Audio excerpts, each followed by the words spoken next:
નમસ્કાર મિત્રો, આજે આપણે પાક ઉત્પાદન અને વ્યવસ્થાપન પ્રકરણની અંદર આપણે આગળ વધીશું. તો ખેતીના આપણે જુદા જુદા તબક્કાઓનો આપણે અભ્યાસ કરીએ છીએ. એમાંથી સૌપ્રથમ આપણે ભૂમિની તૈયારી, બીજા નંબર ઉપર વાવણી, આ બે મુદ્દાઓની આપણે ચર્ચા કરી ચૂક્યા છે. આજે આપણે ત્રીજો તબક્કો જોવાનો છે અને એ છે કુદરતી અને કૃત્રિમ ખાતર નો ઉમેરણ. ટૂંકમાં કહીએ તો આપણે કુદરતી અને કૃત્રિમ ખાતર જમીનની અંદર શા માટે ઉમેરવું પડે એની આપણે વાત કરવાની છે. મિત્રો, આપણે જાણીએ છીએ કે જેમ આપણે આપણા તંદુરસ્ત શરીર માટે જુદા જુદા પ્રકારના સમતોલ આહાર લઈએ છીએ, જેમ કે જેમાં કાર્બોદિત હોય, પ્રોટીન હોય, વિટામિન હોય, ચરબી હોય, આવા તમામ પ્રકારના ઘટકો વાળો આપણે આહાર લઈએ છીએ. એવી જ રીતે પાકને પણ સંપૂર્ણ પોષક દ્રવ્યો મળી રહે, સંપૂર્ણ ઘટકો મળી રહે એ માટે પાકની અંદર કેટલાક પોષક દ્રવ્યો વાળો તો કેટલાક પોષક દ્રવ્યો વાળા ઘટકો ભૂમિની અંદર ઉમેરવામાં આવે છે, જેને આપણે કુદરતી ખાતર અથવા એની અંદર કૃત્રિમ ખાતર ઉમેરણ તરીકે ઓળખીએ છીએ. તો આપણો પહેલો પોઈન્ટ છે કે વનસ્પતિના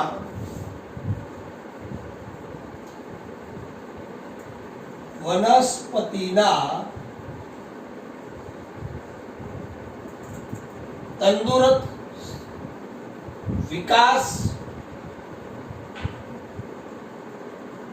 અને વૃદ્ધિ માટે ભૂમિમાં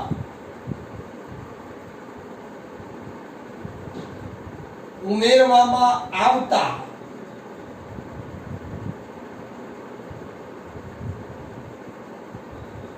પોષક દ્રવ્યોને કુદરતી ખાતર અને કૃત્રિમ ખાતર ઉમેરણ કહે છે. ખાતર શા માટે ઉમેરીએ છીએ? તો મિત્રો, ખાતર ભૂમિની અંદર ઉમેરવાથી પાકને કેટલાક પ્રકારના ખનિજ તત્વો યા પોષક દ્રવ્યો ભૂમિમાંથી સીધા પ્રદાન થાય છે. માટે ખેડૂત હંમેશા જે તે પાકનું વાવેતર કરતો હોય ત્યારે એની અંદર એ ખાતર ઉમેરતો હોય છે. તમને એટલી તો ખબર હશે જ કે ખેડૂત એકના એક પાક વારંવાર કે જેનું વાવેતર કરતો નથી. હવે કેમ કરતો નથી એ પણ સમજવાનું છે, અને જો કરે તો શું થાય એ પણ આપણે સમજવાનું છે. તો જો મિત્રો, કોઈ પણ ખેડૂત કોઈ એક પાક સતત જો વાવે, તો માની લો કે શિયાળાની અંદર કોઈ એક પાકનું વાવેતર કરી દીધું, પછી એના એ પાક ઉનાળામાં વાવે, એના એ પાક જો ચોમાસામાં વાવે, તો જમીનની અંદર એ પાકને જે પ્રાપ્ત થનાર પોષક દ્રવ્યો હોય છે એ પોષક દ્રવ્યોની માત્રા ઘટી જાય છે. માટે ખેડૂત પણ શું કરે છે, એક પાક વાવ્યા પછી બીજો પાક વાવે છે, ક્યારેક ચોમાસામાં ત્રીજો પાક વાવે છે. ઘણી વખત તો એવું કરે છે, એક સિઝન આખે આખું જમીનને મૂકી રાખે છે, ટૂંકમાં ખેતરની અંદર કોઈ પણ પાકનું વાવેતર કરતો નથી. એ સમયગાળાની અંદર એ જમીનની અંદર કુદરતી ખાતર નું ઉમેરણ કરતો હોય છે. તો આમ જ્યારે જમીનની અંદર પોષક દ્રવ્યોની ઉણપ સર્જાય ત્યારે એ પોષક દ્રવ્યોની ઉણપ પૂર્ણ કરવા માટે બહારથી જે પોષક દ્રવ્યો ઉમેરવામાં આવે છે તેને આપણે કુદરતી ખાતર તરીકે ઓળખીએ છીએ. તો બીજો એક અગત્યનો પોઈન્ટ તમારા માટે છે કે જ્યારે ભૂમિમાં પાકનું સતત વાવેતર કરવામાં આવે ત્યારે ભૂમિમાં કેટલાક પોષક દ્રવ્યોની ઉણપ સર્જાય છે. આ ઉણપ દૂર કરવા માટે બહારથી ઉમેરવામાં આવતા પોષક દ્રવ્યોને કુદરતી ખાતર કહે છે. તો મિત્રો આ કુદરતી ખાતર કેવી રીતે બનાવવામાં આવે છે? કુદરતી ખાતર એ સામાન્ય રીતે એક કાર્બનિક પદાર્થ છે. કાર્બનિક પદાર્થ શા માટે? કારણ કે આ પ્રકારનું કુદરતી ખાતર બનાવવું હોય તો ગામડાની અંદર કાં તો ખુલ્લી જગ્યામાં કાં તો ખેતરની અંદર એક ખાડો કરવામાં આવે છે અને ખાડાની અંદર વનસ્પતિ અને પ્રાણીઓના વનસ્પતિનો કચરો હોય અને પ્રાણીઓના મળમૂત્ર, જેને આપણે છાણ કહીએ છીએ, છાણ અથવા પ્રાણીઓના મળ અને મૂત્ર એ ખાડાની અંદર ભરવામાં આવે છે. ટૂંકમાં ખાડામાં નાખવામાં આવે છે અને ખાડામાં નાખ્યા પછી એ ખાડાને ચોક્કસ સમય સુધી એને મૂકી રાખવામાં આવે છે. એ દરમિયાન એની અંદર કેટલાક સૂક્ષ્મ જીવો એ દ્રવ્યોનું કે જે આપણે છાણ અને મળમૂત્ર છે એ ઘટકોનું વિઘટન કરે છે અને વિઘટન થવાથી એની અંદરથી કેટલાક સેન્દ્રિય દ્રવ્યો ઉત્પન્ન થાય છે અને જે સેન્દ્રિય દ્રવ્યો ઉત્પન્ન થાય છે તેને સામાન્ય રીતે આપણે કુદરતી ખાતર તરીકે ઓળખવામાં આવે છે. મિત્રો તમે ધોરણ 7 ની અંદર ભણી ગયા હશો કે વર્મી કમ્પોસ્ટ ખાતર કે જે અળસિયાનું ખાતર છે. 7મા ધોરણની અંદર આવા જ આપણા એક પ્રકરણની અંદર આ મુદ્દો ભણવામાં આવ્યો હતો. એ વર્મી કમ્પોસ્ટ ખાતર કહેવામાં આવે છે. વર્મી કમ્પોસ્ટ ખાતર એ પણ એક કુદરતી ખાતર છે અને આ પ્રકારે બનાવેલા ખાતરને આપણે છાણિયું ખાતર તરીકે ઓળખવામાં આવે છે. તો ફરી એકવાર કહી દઉં કે કુદરતી ખાતર આપણે કઈ રીતે બનાવી શકીએ. તો આની અંદર ખેતરમાં કે અન્ય ખુલ્લી જગ્યામાં વનસ્પતિનો કચરો કે પ્રાણીઓના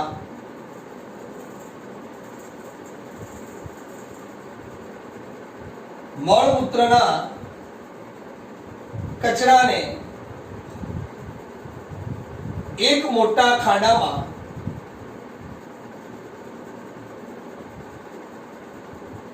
ચોક્કસ સમય સુધી રાખતા તેનું વિઘટન થાય છે અને પરિણામે આ કચરાનું કોહવાટ થતા તેમાંથી કુદરતી ખાતર બને છે, જેને સાણિયું ખાતર પણ કહે છે.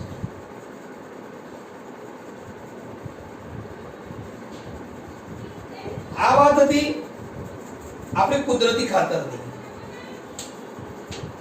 હવે મિત્રો આપણે વાત કરવાની છે કૃત્રિમ ખાતરની. હવે કૃત્રિમ ખાતરની જરૂર શા માટે પડે? કુદરતી ખાતર તો હતું જ, કૃત્રિમ ખાતર શા માટે જરૂર પડે? તો મિત્રો ભૂમિની અંદર કેટલાક એવા અકાર્બનિક ઘટકો છે કે જે આપણને આ ખાતરમાંથી મળતા નથી. જેમ કે કઠોળ વર્ગની વનસ્પતિ હોય તો એને નાઇટ્રોજન જોઈએ, એને ફોસ્ફરસ જોઈએ, એને સલ્ફર જોઈએ. કેટલાક પાકને પણ નાઇટ્રોજન જોતા હોય, એમોનિયા જોઈતું હોય, સલ્ફેટ જોઈતું હોય. તો આવા બધા ઘટકો આપણને કુદરતી ખાતરમાંથી મળતા નથી. માટે આપણે કૃત્રિમ ખાતરની જરૂરિયાત પડે છે. કૃત્રિમ ખાતર શું છે? તો કૃત્રિમ ખાતર એ જમીનની અંદર કેટલાક પોષક દ્રવ્યો જે આપણને કુદરતી પ્રાપ્ત થતા નથી એવા પોષક દ્રવ્યો મેળવવા માટે કારખાનાઓમાં ખાસ કરીને જે ખાતર તૈયાર કરવામાં આવે છે તે ખાતરને આપણે કૃત્રિમ ખાતર તરીકે ઓળખવામાં આવે છે. તો આપણો નેક્સ્ટ મુદ્દો છે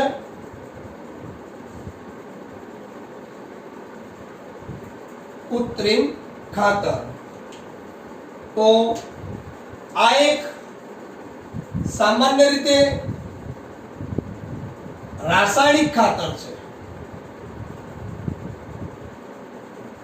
આ પ્રકારનું ખાતર કારખાનાઓમાં તૈયાર થાય છે, ટૂંકમાં ફેક્ટરીઓમાં તૈયાર થાય છે.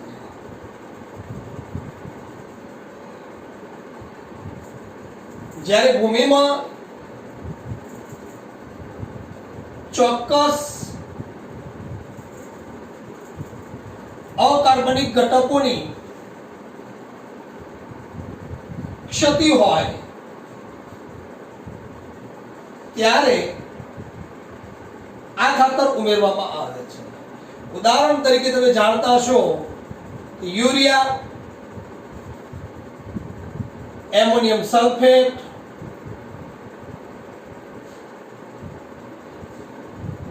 એમોનિયમ ફોસ્ફેટ,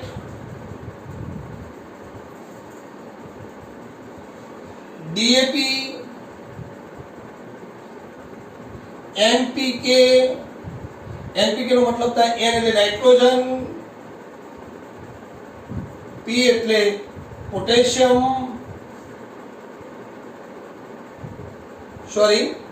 પી એટલે ફોસ્ફરસ,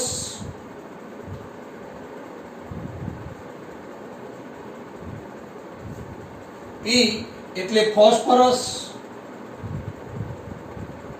અને કે એટલે પોટેશિયમ. ત્યાર પછી પોટાશયુક્ત ખાતર. આવા જુદા જુદા પ્રકારના ખાતરો સામાન્ય રીતે ફેક્ટરીની અંદર એટલે કે કારખાનાઓની અંદર બનતા હોય છે. તમે જાણો છો તે પ્રકારે કે આ પ્રકારનું યુરિયા ખાતર આપણે કલોલ શહેરની નજીક ઇફકો ફેક્ટરી છે ત્યાં યુરિયા ખાતર ત્યાં તૈયાર થતું હોય છે. તો આમ આ કૃત્રિમ ખાતર નો વધુ પડતો જો ઉપયોગ કરવામાં આવે તો આપણને થોડુંક નુકસાન પણ છે.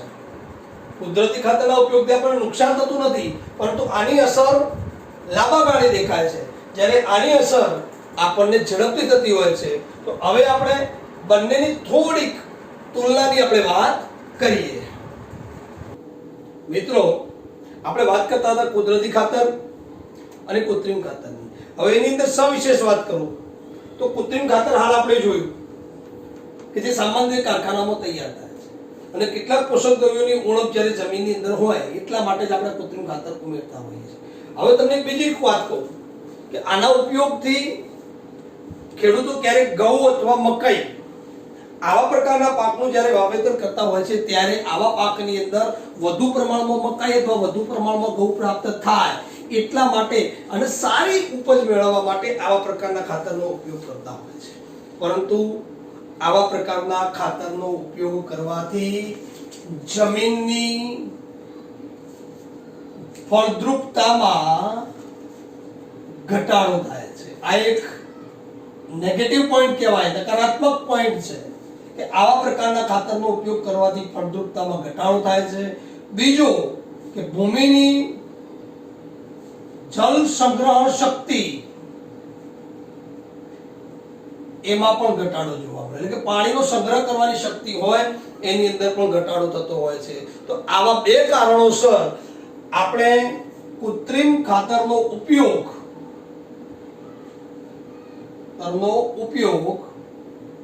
શક્ય હોય ત્યાં સુધી ઓછો કરવો જોઈએ અને કુદરતી ખાતરનો ઉપયોગ આપણે વધુ કરવો જોઈએ. હવે કુદરતી ખાતરનો ઉપયોગ શા માટે વધુ કરવો જોઈએ એના ઉપયોગોની અંદર થોડો હું તમને સવિસ્તાર સમજાવીશ. હવે આની સાથે સાથે આપણે એક બીજો પોઈન્ટ પણ શીખવાનો છે અને એ છે પાકની ફેરબદલી. ઘણી વખત પરીક્ષામાં 2 ગુણમાં પ્રશ્ન પૂછાય, પાકની ફેરબદલી એટલે શું? પાકની ફેરબદલી એકના એક પાકને સળંગ નહીં વાવવાનું. અમુક ઋતુ પૂરી થાય પછી બીજા પાકનું વાવેતર કરવાનું, પછી એ ઋતુ પૂરી થાય એટલે એના પછીના પાકનું વાવેતર કરવાનું, ટૂંકમાં બીજો કોઈ પાક વાવવાનો. એને સામાન્ય રીતે પાકની ફેરબદલી કહે છે. કારણ કે જમીનમાં પોષક દ્રવ્યોની પૂર્તિ માટે ચોક્કસ પ્રકારના પોષક દ્રવ્યો જમીનમાં જળવાઈ રહે એના માટે પાકની ફેરબદલી ખૂબ જરૂરી છે. કારણ કે આપણા ભારતની અંદર વાત કરીએ તો ઉત્તર ભારતની અંદર ખાસ કરીને આપણે ઉનાળાની ઋતુની વાત કરીએ તો એક ઋતુની અંદર ખેડૂતો કઠોળ ઉગાડતા હોય તો એના પછી ઘઉં જેવા પાકનું વાવેતર કરે છે. ઘઉં પછી સામાન્ય રીતે બાજરી જેવા પાકોનું વાવેતર કરતા હોય છે. તો આનું કારણ શું? તો જ્યારે કઠોળ તમે ખેતરની અંદર વાવો છો ત્યારે કઠોળ એ સિમ્બી કુળના વર્ગની વનસ્પતિ કહેવામાં આવે છે અને એના મૂળની અંદર રાઇઝોબિયમ નામના બેક્ટેરિયા હોય છે. એક ગુણમાં ઘણી વખત પ્રશ્ન પૂછાય છે કે રાઇઝોબિયમ નામના બેક્ટેરિયા અથવા સિમ્બી કુળની વનસ્પતિના મૂળ ગંડિકામાં કયા બેક્ટેરિયા હોય છે? તો એ રાઇઝોબિયમ નામના બેક્ટેરિયા હોય છે અને આ રાઇઝોબિયમ નામના બેક્ટેરિયા જમીનની અંદર નાઇટ્રોજનનું સ્થાપન કરે છે. જો આવા પ્રકારના બેક્ટેરિયા સીધું નાઇટ્રોજનનું જમીનમાં સ્થાપન કરી દે તો બહારથી આપણે યુરિયા ખાતર ઉમેરવાની જરૂર જ ન પડે. માટે આપણે આવા પ્રકારના પાકોનું વાવેતર સતત કરતા હોઈએ છીએ. તો આમ આપણે અહીં આ જે મુદ્દો હતો એ મુદ્દાની આપણે વાત અહીં પૂરી કરીએ છીએ. હવે પરીક્ષાની અંદર પૂછાતો હોય તેવો બહુ જ અગત્યનો આપણે એવું કહીએ છીએ મોસ્ટ આઈએમપી પ્રશ્ન જે મોટાભાગે પરીક્ષાની અંદર પૂછાતો જ હોય છે એવા પ્રશ્નની આપણે ચર્ચા કરવાની છે. અને પ્રશ્ન આ પ્રકારે પરીક્ષામાં પૂછાય છે કે કૃત્રિમ ખાતર અને કુદરતી ખાતર નો તફાવત આપો. કુદરતી ખાતર અને કૃત્રિમ ખાતર બંને વચ્ચેનો ભેદ સ્પષ્ટ કરો. આવો કોઈ પણ પ્રકારે આપણને પ્રશ્ન પૂછાઈ શકે છે ત્યારે આ પ્રશ્ન ખૂબ આપણા માટે અગત્યનો સાબિત થાય છે. તો આપણે એને હું ટૂંકા પોઈન્ટ સ્વરૂપે લખીશ. એક બાજુ આપણે કૃત્રિમ ખાતરની વાત કરીશું અને બીજી બાજુ આપણે કુદરતી ખાતરની વાત કરીશું. 3 થી 4 મુદ્દા ફરજિયાત આપણે એની અંદર લખવાના છે. હું તો આવતા છે બધા જ મુદ્દા તમને ચર્ચા કરું છું પણ પરીક્ષાની અંદર મિનિમમ 2 ગુણની અંદર પૂછાય તો 4 મુદ્દા તો આપણે લખવાના જ અને 6 ગુણમાં પૂછાય 3 ગુણમાં પૂછાય તો બંનેની અંદર વ્યવસ્થિત 3 મુદ્દા તમારે લખવાના રહેશે. આમ તો 2 મુદ્દા લખો એટલે આમાં 2 મુદ્દા આમાં 2 મુદ્દા એટલે 2 ગુણનો પ્રશ્ન તમારો પૂરો થઈ જાય. પણ 3 ગુણમાં પૂછાય તો આમાં 3 મુદ્દા આમાં 3 મુદ્દા ફરજિયાત તમારે લખવો પડે. 4 ગુણમાં પૂછાય તો આમાં 4 મુદ્દા લખવાના આમાં 4 મુદ્દા લખવાના એટલે 4 ગુણ તમને રોકડા મળી જાય. ચલો આપણે તફાવતની વાત કરીએ. હમણાં તમે વાત કરી એ પ્રકારે કૃત્રિમ ખાતર. તો કૃત્રિમ ખાતર ક્યાં બને છે? તો કૃત્રિમ ખાતર કારખાનામાં બને છે. તો આપણો પહેલો પોઈન્ટ કે કૃત્રિમ ખાતર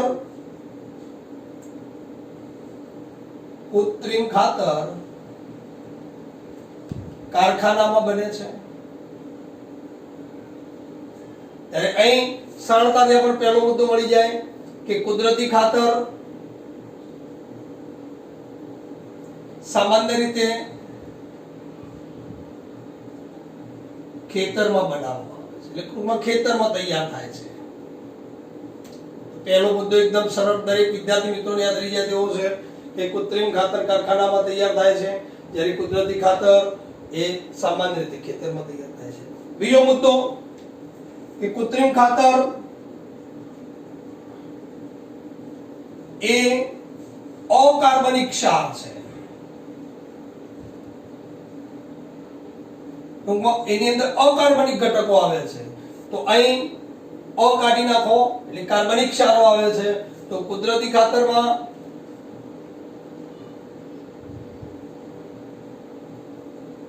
કાર્બનિક ઘટકો કે ક્ષારો, કાર્બનિક ઘટકો આવે છે. તો બે મુદ્દાઓ તમને એકદમ સરળતાથી મળી ગયા કે આ કારખાનામાં તૈયાર થાય, આ ખેતરની અંદર તૈયાર થાય. આમાં સામાન્ય રીતે અકાર્બનિક ઘટકો હોય, આની અંદર કાર્બનિક ઘટકો આપણને મળતા હોય છે. બીજું કે આની અંદર બહુ મહત્વનો પોઈન્ટ હતો કે કુદરતી ખાતરમાંથી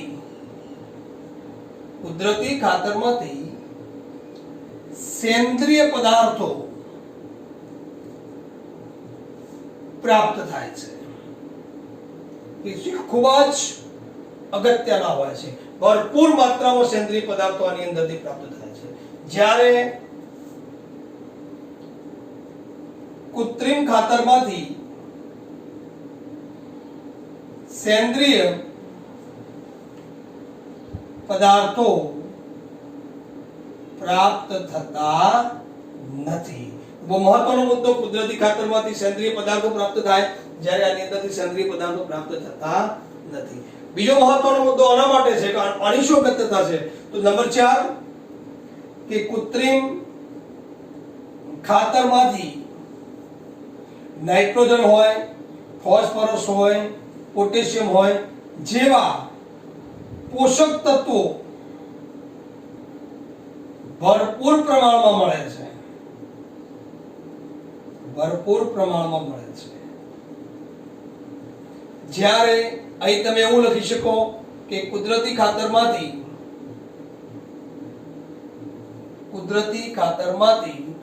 જરૂરી તમામ પોષક દ્રવ્યો તુલનાત્મક રીતે પ્રાપ્ત થતા નથી. તુલનાત્મક રીતે એટલે આની સરખામણીમાં આ જે આમાંથી જે તત્વો પ્રાપ્ત થાય છે એવા બધા તત્વો આની અંદરથી પ્રાપ્ત થતા નથી. પાંચમો મુદ્દો તમે લખી શકો છો કે આની અંદરથી જે ફાયદો છે આની અંદર શું ફાયદો થાય, તો આની અંદર જમીનનું બંધારણ, આ પ્રકારના ખાતરનો ઉપયોગ કરવાથી જમીનનું બંધારણ બદલાતું નથી. જ્યારે તમે અહીં લખી શકો કે આ પ્રકારના ખાતરનો ઉપયોગ કરવાથી જમીનનું બંધારણ બદલાય છે, એનો મતલબ ફળદ્રુપતા ઘટે છે.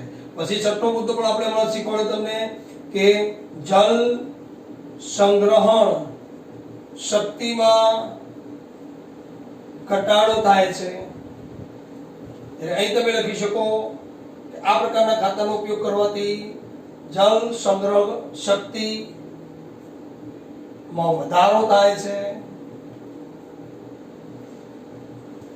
ઉદાહરણ તરીકે તમે આમાં લખી શકો કે ઉદાહરણ તરીકે યુરિયા,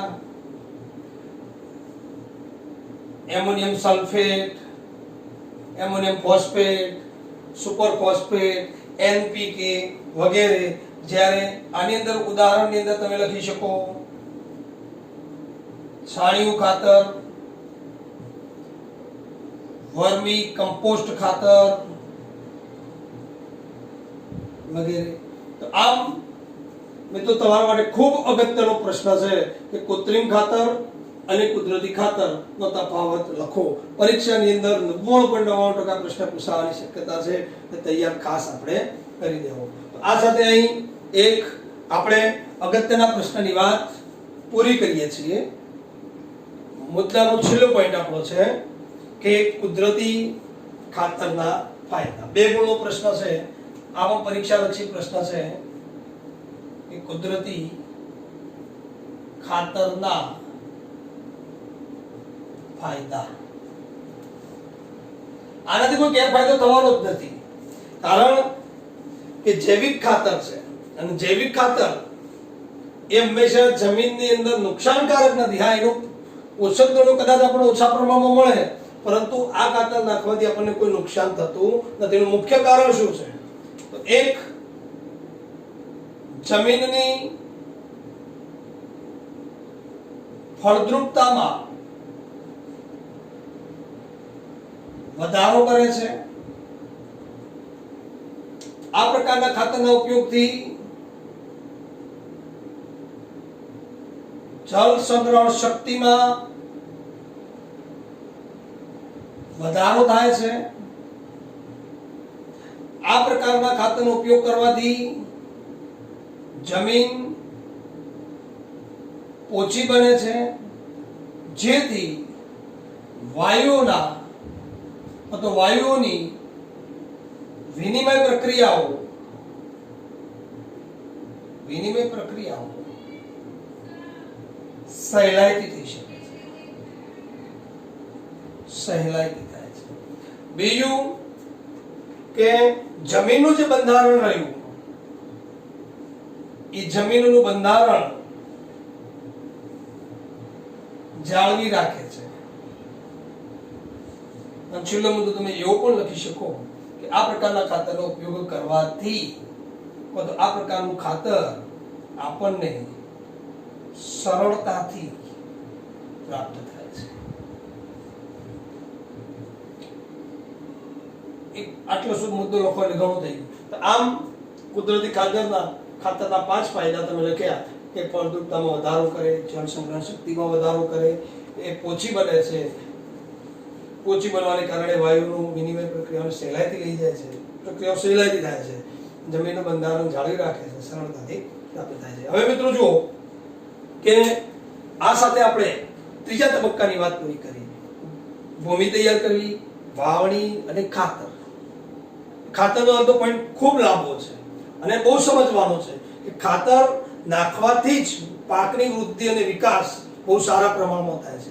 પહેલા આપણે જમીન તૈયાર કરી દીધી, જમીન તૈયાર કર્યા પછી એની વાવણીની વાત કરી દીધી, વાવણી કર્યા પછી આપણે એને ખાતર પણ નાખી દીધું. હવે શું કરવાનું છે? હવે એને પાણી આપવાનું છે. એટલે નેક્સ્ટ વિડીયોની અંદર આપણે સિંચાઈની વાત કરીશું. તો આમ મિત્રો આપણે ખાતરના મુદ્દાની વાત અહીં પૂરી કરીએ છીએ. તો આમ આ વિડીયો તમે જો ત્યારે લાઈક અને સબસ્ક્રાઇબ કરવાનું ભૂલતા નહીં.